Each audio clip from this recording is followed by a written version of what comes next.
Presiden Chechnya Ramzan Kadyrov kembali mengirim ratusan tentara membantu Rusia menuntaskan operasi khusus di Ukraina.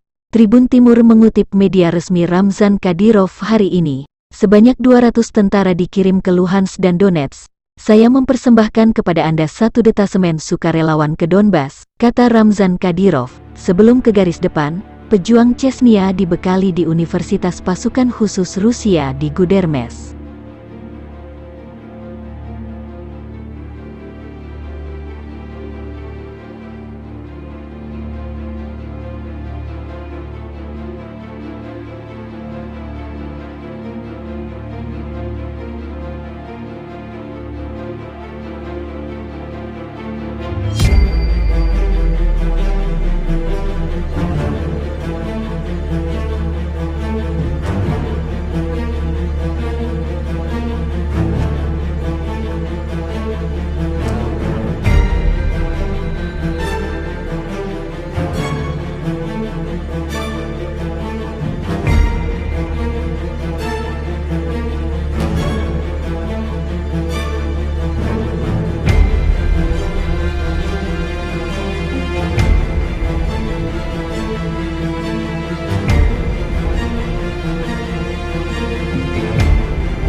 Terima kasih sudah nonton.